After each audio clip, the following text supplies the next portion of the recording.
Dear learners, आज हम महाद्वीपों के प्रवाह का सिद्धांत कॉन्टिनेंटल ड्रिफ्ट थ्योरी को पढ़ेंगे।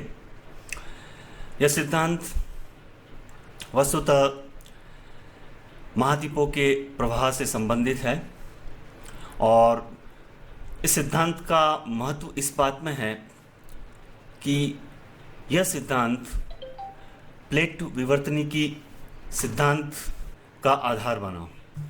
सर्वप्रथम सन 1620 में फ्रांसिस बेकन नामक विद्वान ने यह इंगित किया कि अफ्रीका के पश्चिमी तट और दक्षिणी अफ्रीका के पूर्वी तट में अत्यधिक साम्यता है और इन दोनों ही तटों को आपस में जिग्सा के टुकड़ों की भांति आसानी से सटाया जा सकता है। फ्रांसिस बेकन के पश्चात भी कई विद्वानों ने अन्य महाद्वीपों की तटरेखाओं में विद्यमान समानताओं के प्रमाण प्रस्तुत किए।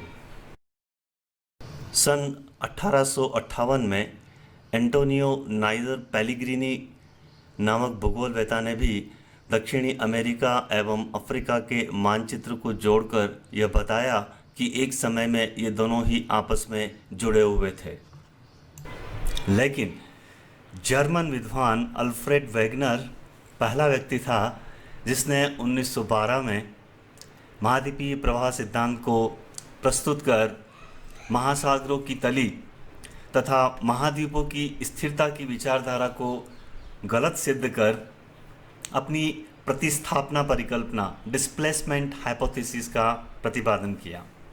वेगनर ने बतलाया कि वर्तमान महाद्वीपों को परस्पर सटाए जाने पर इनमें साम्य स्थापना जिग्सा फिट संभव है। अल्फ्रेड वेगनर वस्तुतः एक जलवायु विज्ञानी थे, क्लाइमेटोलॉजिस्ट। जलवायु संबंधी विभेदों को यानी जलवायु संबंधी अंतरों को स्पष्ट करने के लिए उन्होंने स्थल भागों के स्थायित्व को अस्वीकार कर उनके प्रवाह या विस्थापन में अपना विश्वास प्रकट कर अपने सिद्धांत को प्रस्तुत किया। अर्थात उनका मानना था कि जो स्थलीय भाग हैं, जो महाद्वीपीय भूखंड हैं, वो अपने उत्पत्ति काल से लेकर अब तक स्थिर नहीं रहे हैं। ओके, और साथ ही उन्होंने ये मानने से भी इनकार कर दिया कि जलवायु कटिबंध स्थानांतरित हुए हैं समय के साथ। ये उन्होंने रिजेक्ट कर दिया। उनके अनुसार स्थल भागों के प्रवाह यानी विस्थापन के कारण ही जलवायु संबंधी विभेद पाए जाते हैं। अपने इस मत के द्वारा वेगनर ने महासागरों एवं महाद्वीपों की उत्पत्ति की समस्या को सुलझाने का प्रयत्न किया। वेगनर के अनुसार पुराजीव कल्प पैलेजोइक इरा के पर्मियन युग, जो कि 225 मिलियन वर्ष पूर्व माना जाता है, में सभी महाद्वीप परस्पर जुड़े हुए थे। पृथ्वी पर एक विशाल महाद्वीप पेंजिया तथा एक महासागर पेंथालासा विस्तृत था। वेगनर के अनुसार पेंजिया सियाल निर्मित था, जो सघन सीमा यानी सियाल और मैग्नीशियम के ऊपर तैर रहा था। पेंजिया के मध्य में टैथिस नामक उथला सागर स्थित था और इस सागर के उत्तर में अंगारा लैंड और लॉरेशिया भूखंड स्थित था, जिसमें उत्तरी अमेरिका तथा यूरेशिया सम्मिलित थे। टैथिस सागर के दक्षिण में गोंडवाना लैंड स्थित था, जिसमें दक्षिणी अमेरिका, अफ्रीका, मेडागास्कर, ऑस्ट्रेलिया, प्रायद्वीपीय भारत एवं अंटार्कटिका परस्पर जुड़े हुए थे। और वेगनर के अनुसार उस समय यानी पर्मियन युग में जब सभी महाद्वीप आपस में जुड़े हुए थे, तो दक्षिणी ध्रुव नेटाल, जो कि दक्षिणी अफ्रीका देश में है, के निकट अर्थात पेंजिया के बिल्कुल बीचों बीच स्थित था। वेगनर के अनुसार ट्राइसिक, जोरासिक और क्रिटेशियस युग में पेंजिया का विभाजन हुआ, यानी पेंजिया विस्थापित होना चालू हुआ या वो टूटा और उसके खंडित भाग उत्तर में विषुवत रेखा एवं पश्चिम की ओर विस्थापित हुए। वैगनर के अनुसार विषुवत रेखा की ओर विस्थापन गुरुत्वाकर्षण तथा प्लवनशीलता की भिन्न शक्ति differential gravitational force and force of buoyancy के कारण हुआ, जबकि पश्चिम की ओर विस्थापन सूर्य और चंद्रमा की ज्वारीय शक्ति टाइडल फोर्स के कारण हुआ। इस विस्थापन से महाद्वीपों एवं महासागरों का वर्तमान जो क्रम आप देखते हैं वह सुनिश्चित हुआ। प्लवनशीलता व गुरुत्व के द्वारा हुए प्रवाह से लॉरेशिया एवं गोंडवाना उत्तर दक्षिण दिशा में एक दूसरे से दूर हुए एवं इनके बीच टेथिस सागर बना और ज्वारीय बल से गोंडवाना लैंड से प्रायद्वीपीय भारत, मेडागास्कर, ऑस्ट्रेलिया तथा अंटार्कटिका अलग अलग व दूर दूर हो गए और बीच के भाग में हिंद महासागर बना। दोनों अमेरिका के पश्चिम की ओर प्रवाह से एवं असमान गति से प्रवाह के कारण एस, अंग्रेजी का जो एस है, उस एस आकार का अटलांटिक महासागर बना एवं मध्य अटलांटिक कटक का निर्माण हुआ। महाद्वीपों के उत्तरी ध्रुव से हटने के कारण आर्कटिक महासागर बना। कई दिशाओं से महाद्वीपों के अतिक्रमण के कारण पेंथालासा का आकार संकुचित हो गया और वैगनर के अनुसार ये सारी प्रक्रियाएं प्लायोसीन युग तक पूर्ण हुई। वैगनर ने अपने इस सिद्धांत के पक्ष में जो साक्ष्य प्रस्तुत किए हैं वे भूगर्भ शास्त्र, जियोलॉजी, जीव विज्ञान, बायोलॉजी, भूगोल, ज्योग्राफी और अन्य विज्ञानों से संबंधित हैं। आइए अब हम वैगनर ने जो अपने सिद्धांत के पक्ष में जो प्रमाण दिए हैं उनको एक एक करके देखते हैं और ये सभी प्रमाण वर्तमान में प्लेट टेक्टोनिक सिद्धांत की पुष्टि करते हैं। वैगनर के अनुसार अटलांटिक महासागर के दोनों तटों पर भौगोलिक समरूपता पाई जाती है, मतलब ज्योग्राफिकल होमोजेनिटी जो है found on the both coast of Atlantic Ocean, अर्थात दोनों तट एक दूसरे से सटाकर आपस में मिलाए जा सकते हैं जिग्सा फिट। इसी प्रकार उत्तरी अमेरिका के पूर्वी तट को यूरोप के पश्चिमी तट से जोड़ा जा सकता है और यदि ब्राज़ील के उभार को गिनी की खाड़ी में रखा जाए तो वह पूर्ण रूप से उसमें समा जाएगा।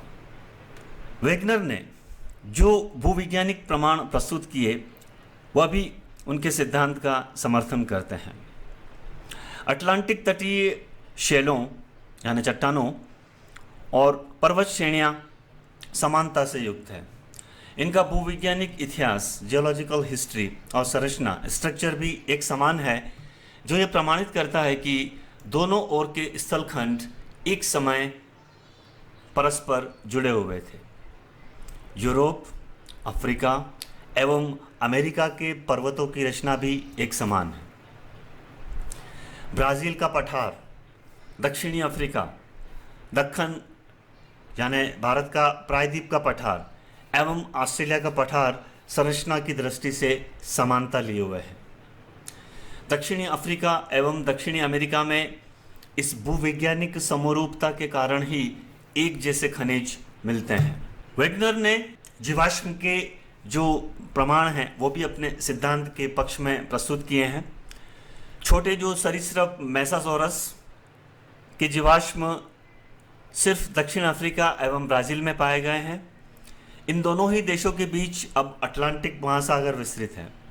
अन्य स्थानों पर मेसोसॉरस के जीवाश्मों का न मिलना इस बात का प्रमाण है कि दक्षिणी अफ्रीका और ब्राज़ील आपस में जुड़े हुए थे। लिस्ट्रोसॉरस जीवाश्म के प्रमाण अफ्रीका, भारत और अंटार्कटिका में पाए गए हैं, तो साइनोनाथस के जीवाश्म दक्षिणी अमेरिका और अफ्रीका में पाए गए हैं, जबकि ग्लोसोप्टेरिस जीवाश्म के प्रमाण सभी दक्षिणी महाद्वीपों में पाए गए हैं, जो इस बात को प्रमाणित करते हैं कि एक समय में ये सारे महाद्वीप आपस में जुड़े हुए थे।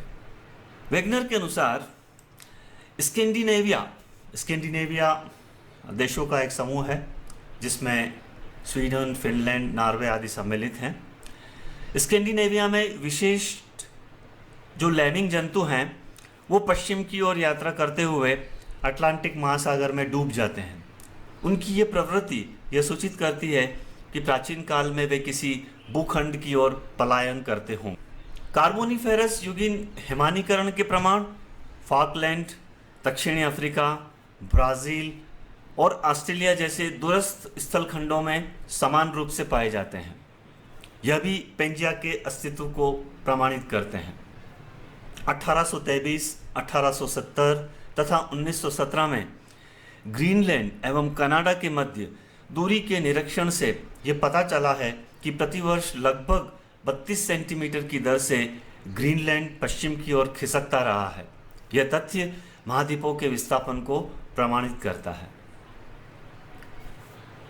चट्टानों के प्रकार जैसे कोयला, वाष्पीकृत खनिज जैसे लवण, रेगिस्तानी बालू का स्तूप, रीफ आदि जो प्रवाल जैसे जीवों से निर्मित होते हैं, सभी उष्ण जलवायु को इंगित करते हैं। इससे इस बात की पुष्टि होती है कि पेंजिया के ये भाग उष्ण जलवायु से युक्त थे।